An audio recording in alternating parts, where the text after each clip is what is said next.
아멘. 할렐루야. 오늘 이 시간도 하나님께서 은혜 베푸시기를 간절히 소망합니다. 그리고 늘 감사한 것은 저희 교회 현재 찬양팀이 5개나 있습니다. 5개가 있는데 늘 이렇게 예배에 있어서 또 귀한 찬양으로 열어주시고 또 우리 교우들이 함께 은혜를 나눌 수 있게 해주셔서 너무나도 감사드립니다. 수고하는 우리 찬양팀들에게 특별히 감사의 마음을 전합니다. 오늘 이 시간에는 성도의 바른 관계와 영적 질서란 제목으로 잠시 하나님의 말씀을 나누도록 하겠습니다. 사도 바울은 예수님의 십자가 사건과 부활 후 주님의 재림을 기다리는 성도들이 이제 교회 안에서 어떤 태도로 이 다른 믿음의 지체들과의 바른 관계 속에서 교제해야 하는지, 나아가 하나님과의 관계에서 어떤 영적 질서를 가지고 있어야 하는지를 잘 가르쳐 줍니다. 그래서 오늘 이 시간에는 크게 2가지 관점에서 이 오늘 본문의 말씀을 통하여 우리가 배울 수 있는 교훈의 말씀을 나누도록 하겠습니다. 첫째는 성도 간의 바른 관계가 중요합니다. 이 부분은 먼저 주의 깊게 살펴볼 말씀이 12절 말씀입니다.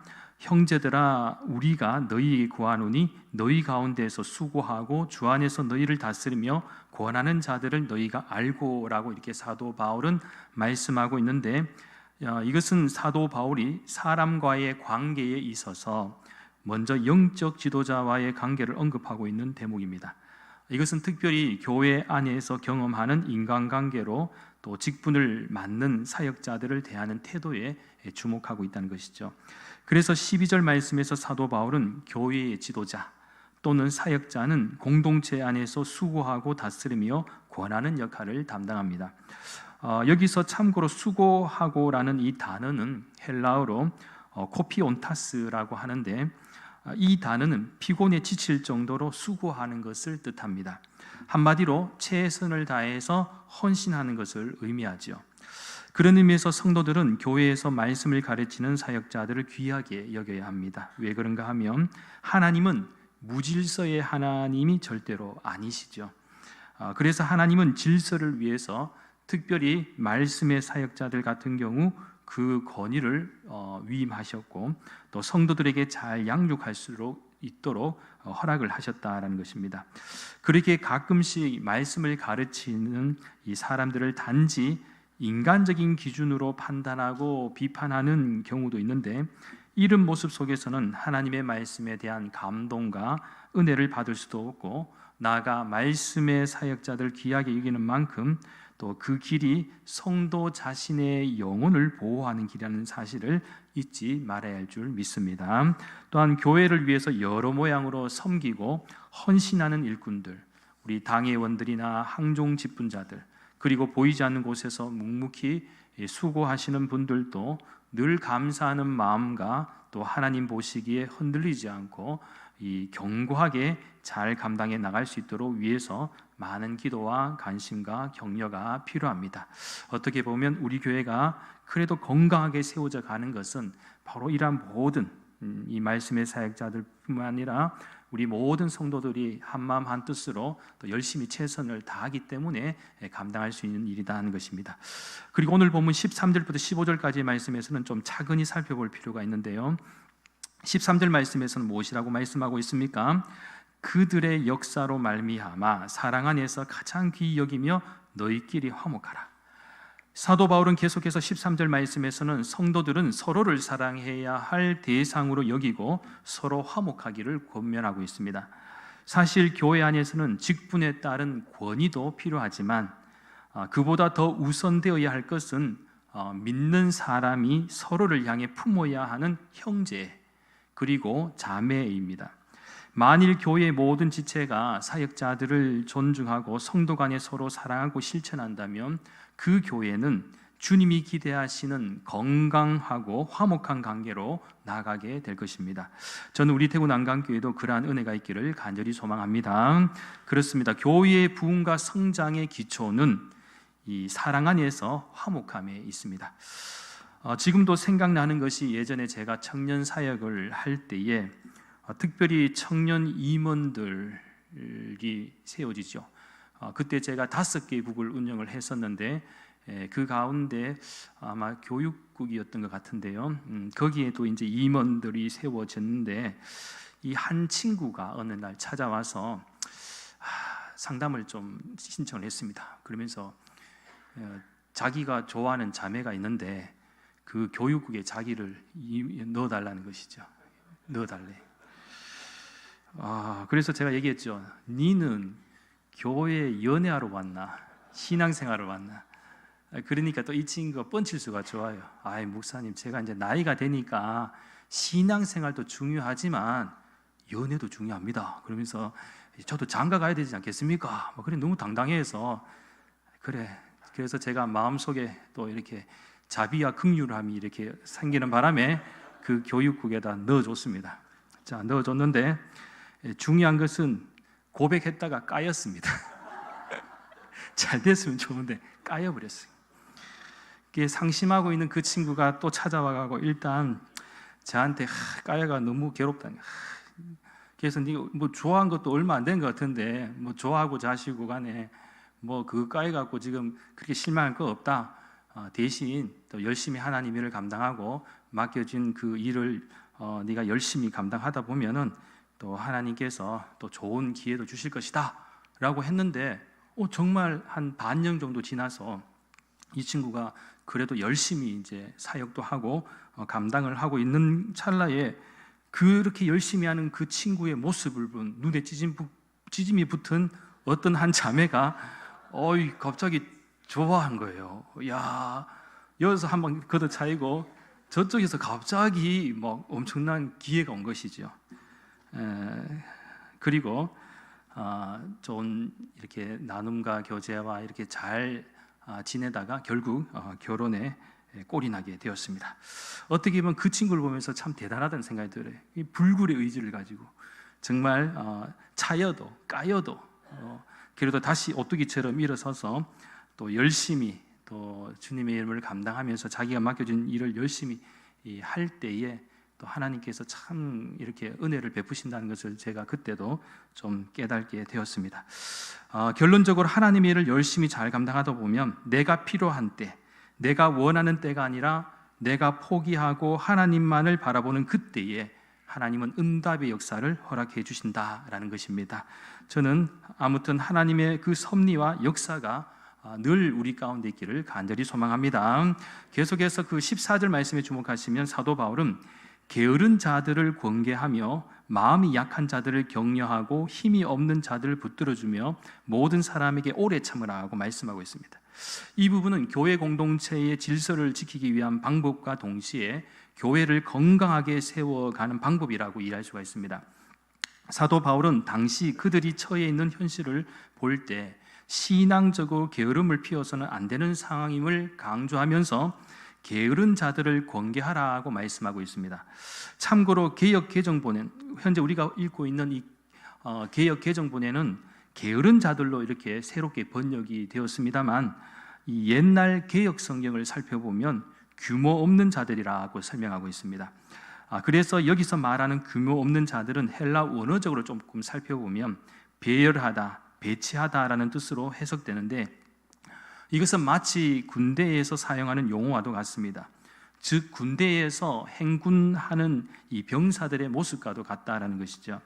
그런데 규모가 없다는 것, 여기서 규모가 없다는 것은 무엇을 말합니까? 대열에서 벗어났다라는 것. 이 대열에서 벗어났다는 것이 무엇입니까? 군인에게 있어서 행군이 중요한데 대열을 잘 갖추고 가야 되는데 벗어났다, 튀었다는 겁니다. 중간에서 어디로 튀었다. 그러면 어떻게 됩니까? 탈령이죠. 한마디로 군대에서 행군에서 낙오된 병사를 가리키는 것과도 같습니다. 그런 사람들에게 권계, 즉 잘못함이 없도록 타일러 주의를 주라고 이렇게 말씀하고 있습니다. 그래서 오늘 본문에서 게으른 자들이라는 것은 믿음의 방향과 또 교회의 방향대로 잘 따라가지 못하는 이 연약한 성도들을 의미하기도 합니다. 사실 영적으로 게으름에 빠지면 성도들에게도 서로 나쁜 영향력을 미치게 됩니다. 잠도 그렇지 않습니까? 지금은 제가 오늘 좀 설교를 좀 힘있게 해서 그런지 여러분들 지금 조시는 분이 한 사람도 없어요. 눈이 떨방떨방하고 눈빛이 살아 있습니다. 아주 좋습니다. 이 모습 앞으로 계속해서 이어졌으면 좋겠고요. 그런데 옆에서 한 사람이 졸기 시작하면 전염이 됩니다. 졸기 시작하면 잠보가 이렇게 옆으로 건너가고 한 줄 그 라인이 다 졸게 돼 있어요. 이게 영향력인 것이죠. 이 나쁜 영향력을 미치게 됩니다. 그래서 이 부분은 잘 경계해야 하는 것은 맞습니다. 그러나 혹시라도 게으름에 빠진 성도들이 있다면 지도자들이나 성도들은 지혜롭게 은혜롭게 잘 권면하고 인도해야 할 것입니다. 그리고 심약해 신앙에 있어서 영적 고립감을 느끼고 또 쉽게 흔들리는 사람들은 격려와 칭찬이 아주 좋은 대안이라고 볼 수가 있습니다. 흔들리는데 꾸중하고 훈계하면 자칫 무거운 의무감과 두려움으로 신앙생활을 끌고 갈 수 있기에 격려와 칭찬은 꼭 필요하죠. 그렇게 힘이 없는 자는 잘 붙들어 주어야 합니다. 세상은 힘없는 사람의 등을 밟고 올라서려고 하지만 교회는 힘없는 사람을 등에 업어주어야 합니다. 그리고 사도 바울은 모든 사람에게 오래 참으라고 말씀하는데 이 오래 참는 것은 다른 표현으로는 인내라고 이해할 수가 있는데 이것은 특정한 사람을 대할 때에만 필요한 덕목이 절대로 아니죠. 인내는 사회생활에서도 필요하지만 신앙생활에서도 필요합니다. 즉 모든 것은 오랜 기다림의 시간이 필요하다라는 것입니다. 한 사람의 성도가 온전하게 잘 세워져 가기 위해서는 때로는 신앙적으로 풍파도 겪을 수가 있고 많은 과정들을 거치면서 성장하게 되어 있습니다. 그래서 교회는 인내가 필요합니다. 그리고 그 인내의 시간은 하나님의 말씀을 의지하며 새로운 삶으로 나아갈 수 있도록 잘 감당할 수 있는 밑거름이 된다는 사실을 우리는 꼭 잊지 말아야 할 줄 믿습니다. 그리고 오늘 본문 15절 말씀은 오늘 주일 예배 가운데 나눈 주제와 비슷한 관점들이 있기에 좀 간단하게 넘어가도록 하겠습니다. 삼가 누가 누구에게든지 악으로 악을 갚지 말게 하고 서로 대하든지 모든 사람을 대하든지 항상 선을 따르라. 즉 악으로 악을 갚으면 나 역시 악한 사람이 되고 맙니다. 그러나 선으로 악을 이기면 세상이 변하고 사람이 변하고 또 결국 선이 승리하게 된다라는 사실. 왜 그렇습니까? 선은 사람들이 변화할 수 있도록 이 감동과 기쁨, 은혜를 주기 때문에 그렇습니다. 성도의 바른 관계와 영적 질서를 위한 둘째는 이 하나님의 뜻을 발견하는 것입니다. 오늘 보면 16절부터 18절까지 말씀에서 이 하나님의 뜻이 무엇인지를 아주 구체적으로 사도 바울은 잘 설명하고 있습니다. 항상 기뻐하라, 쉬지 말고 기도하라, 범사에 감사하라. 이것이 그리스도 예수 안에서 너희를 향하신 하나님의 뜻이다라고 이렇게 선포하고 있죠. 우리는 보통 하나님의 뜻이 무엇입니까? 많이 묻습니다. 이런 질문 많이 하잖아요. 항상 우리가 신앙생활하다 보면 이게 하나님의 뜻이 뭐지? 하나님의 뜻이 뭘까? 자꾸 이렇게 얘기를 합니다. 그런데 하나님의 뜻이 무엇인가를 정확하게 표현한 대목이 바로 오늘 본문. 하나님의 뜻이 무엇입니까? 뭐라고 되어 있습니까? 하나님의 뜻이 무엇이냐? 신앙에 있어서 세 가지 뜻을 분명하게 사도 바울은 권면하고 있는데 항상 기뻐하는 것, 쉬지 말고 기도하는 것, 또 범사에 감사하는 것. 이 사도 바울은 권면하고 이것이 하나님의 뜻이다라고 분명히 말씀하죠. 이 부분은 교회가 건강하게 세워져 가고 성도 간의 이 관계에 있어서도 중요하지만 이 부분은 무엇보다 하나님과의 관계에서 중요한 주제가 된다라는 것. 즉 교회 공동체의 영적 질서를 세우고 지켜나가기 위해서는 온 성도들이 함께 기뻐하고 기도하고 감사해야 한다라는 사실입니다. 이것이 하나님의 뜻이요 신앙의 원칙과 질서가 됩니다. 그런 의미에서 하나님은 기뻐하는 자에게 기뻐할 만한 일들이 일어나게 하십니다. 또한 기도하는 사람에게 풍성한 기도의 은혜와 응답의 역사를 허락해 주십니다. 그리고 감사하는 사람에게는 모든 상황 속에서도 감사할 수 있는 환경과 상황을 허락해 주십니다. 믿으십니까? 믿으시면 아멘. 요즘 많은 사람들이 참 기쁨을 잃는 것 같습니다. 얼굴에 생기도 없고 근심과 걱정도 많아졌습니다. 그도 그럴 것이 코로나 팬데믹으로 인한 이 경제적, 환경적, 그리고 육체적, 정신적, 심리적 고통이 많았지 않았습니까? 그리고 여전히 그 후유증으로 우리의 환경과 상황이 아직 완전히 벗어나지 못해서 그럴 수도 있습니다. 하지만 그럼에도 불구하고 우리는 우리에게 생명이 있고 또 호흡이 있는 한 힘을 내어야 합니다. 그리고 우리의 일상생활 가운데 성도들이 추구해야 할 신앙의 모습과 또한 하나님의 뜻을 안다라는 것은 실제적으로도 일상생활과 관련이 있어야 되죠. 만일 우리의 신앙도 하나님의 뜻도 일상생활과 연결되지 않으면 그것은 비현실적이며 또 이론에 불과하다라는 것입니다.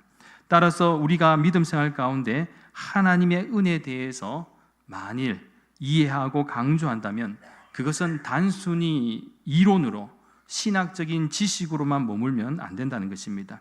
하나님의 은혜는 변함이 없지만 이 변함없는 진리가 우리의 일상생활과 계속해서 연결이 되어야 된다.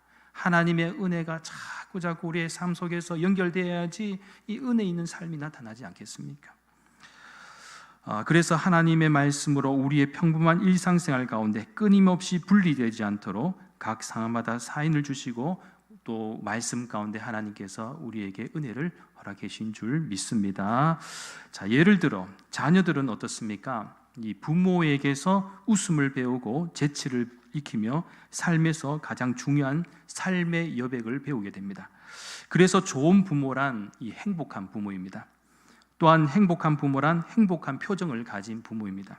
한마디로 자녀와 함께 웃고 즐기며 살아가는 이 웃음의 축복을 아는 부모이죠.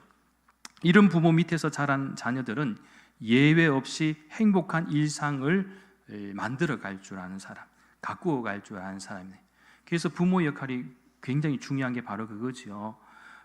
가정에서 폭력과 폭언과 뭔가 정말 갈등과 안 좋은 모습, 부정적인 것만 많이 보고 자란 친구는요, 자기도 모르게 잠재적으로 부정적인 영향 속에서 자라게 되고 또 세상 속에 들어가도 부정적으로 자란 그 환경에 대해서 쉽게 세상을 향해서 마음을 못 여는 그런 모습들이 생길 수밖에 없습니다. 그런데 좋은 모습을 보고 행복한 모습을 보고 잘 자란 친구는 생각도 건강해지고 마음도 상대적으로 이제 좋아져서 세상을 좀 더 좋은 모습으로 보고 살아갈 수가 있다라는 것입니다. 따라서 오늘 이 본문의 말씀이 좀 더 깊게 가슴 깊게 다가오죠. 저는 여러분들이 행복했으면 좋겠습니다. 아니, 나 자신이 행복했으면 좋겠습니다. 그런데 행복해지려면 행복한 미소, 행복한 웃음을 가지려면 그것이 그냥 되어지는 것이 아닙니다. 이런 행복한 부모가 되거나 나 자신이 되기 위해서는 먼저 웃을 수 있는 이 마음의 여유를 우리가 믿음 생활 안에서 하나님의 은혜 가운데서 찾아가야 할 줄 믿습니다. 통계에 의하면 아이들은 상황과 환경에 따라서 물론 다소 차이가 있겠습니다만 하루에 평균 아이들은 100번 이상 웃는다고 합니다. 뭔지는 몰라도 100번씩 웃어요. 한번 그런 기억 안 납니까? 아이들 한 번씩 보다 보면 뭔가 자기 혼자 구석에 있는데 이 하면서 이제 뭐 계속 자기 혼자 뭐가 대화 옹알옹알 하면서 웃어요. 뭔가 기뻐. 다들 집중하고 있는데 기뻐요. 웃는 모습이 계속해서 빵빵빵빵 터집니다. 봐도 저게 웃을 만한 일인가 싶어도 아이들은 조그만 일에도 빵빵 터지고 잘 웃잖아요. 그런데 아이들은 100번 이상 웃는데 어른들은 통상 6번 이상 웃는다고 해요. 6번. 그래도 6번이라도 웃어서 다행입니다. 그죠? 어떤 분은 한 번도 웃지 못하고 하루를 지낸 어른들도 있다고 합니다. 하여튼 어른이 되면서 고립된 일상, 또 고된 일상, 또 험한 세월을 지내면서 웃음을 잃어버릴 수도 있습니다. 삶이 척박하고 빡빡할수록 마음의 여유도 없어지고 또 특별히 자녀들을 양육하는 과정 속에서도 또 받는 스트레스도 참 많지요. 그래도 어느 정도 자녀들을 잘 키워서 이제 장성애가 출가한 어른들은 좀 안도의 한심을 놓습니다만 이제 한창 키우는 우리 젊은 세대들은 요새 참 고민이 많습니다. 그죠? 공부시키는 것도 그렇고 또 경제적인 여건도 그렇고 뭐 환경도 그렇고 또 신앙적으로도 잘 키우려 하니까 막 받는 스트레스가 너무 많습니다. 대충 키우려면 마음 놓고 키울 텐데 또 그렇다고 해서 대충 키울 수도 없잖아요. 또 마음을 모아서 그래도 잘 키워봐야 되지 않겠나. 그러면은 또 자녀들도 또 눈치껏 잘 따라주면 참 좋겠는데 이 부모님들이 좀 답답해하는 부분이 우리 자녀들 가운데 어떤 경우입니까? 좀 집중하지 못할 때. 이 집중하는 자녀는 부모가 무슨 대화를 하든 어떤 일을 하든 관심 없이 이 공부를 열심히 합니다. 뭐 부모가 집에서 TV를 틀지 뭘 하든지 상관없이 자기 할 거 해요.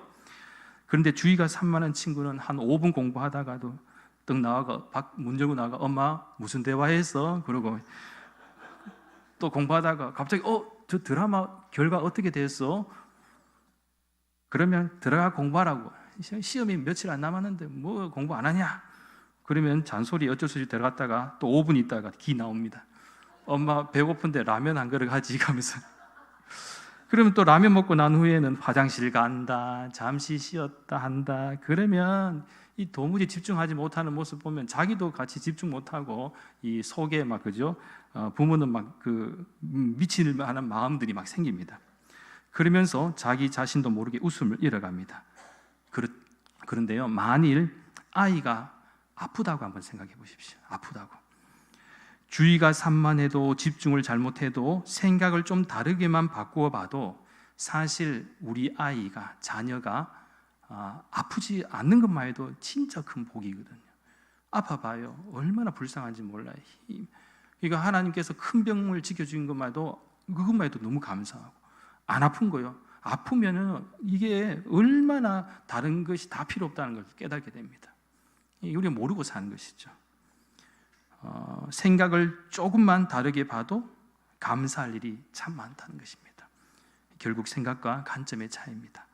그렇습니다. 우리가 이 세상을 살아가는 동안 참으로 감당해야 할 일들이 많이 있습니다. 세상의 일과 하나님의 일 사이에서도 균형 있게 잘 감당하려고 한다면 오늘 주신 말씀처럼 이 성도 간의 바른 관계와 나아가 하나님과의 관계에서 올바른 영적 질서가 세워져야 합니다. 그리고 그 속에서 하나님의 뜻을 잘 찾아가야 한다는 것이죠. 바라옵기는 여전히 힘든 현실이 존재하지만 그럼에도 불구하고 저는 우리 대구 난강교회 모든 믿음의 가정들이 또 권속들이 하나님을 향한 믿음과 삶의 순종을 통해서 우리의 심령이 회복되고 나아가 개인과 가정과 교회 그리고 삶의 터전이 하나님의 은혜 가운데 잘 되는 역사가 여러분에게 있기를 예수님의 이름으로 간절히 축원합니다. 기도드리겠습니다. 거룩하신 하나님, 이 세상을 살아가는 동안 믿는 성도들 간에 바른 관계를 이루어갈 수 있는 영적 교제와 질서가 있게 하여 주시옵소서. 그래서 서로 사랑하고 화목하며 격려와 칭찬을 통해 인내하는 믿음의 삶이 되게 역사하여 주시옵소서. 또한 하나님의 뜻을 잘 기억하게 해주시고 무엇보다 항상 기뻐하고 쉬지 말고 기도하며 범사에 감사하는 믿음의 성도들이 되게 인도하여 주시옵소서. 그래서 하나님과의 관계에서도 영적 질서가 잘 회복되어 개인과 가정과 교회 그리고 삶의 터전이 복을 받고 잘 되는 역사가 있게 하여 주시옵소서. 감사드리며 모든 말씀 거룩하신 예수님의 이름으로 간절히 기도하옵나이다. 아멘.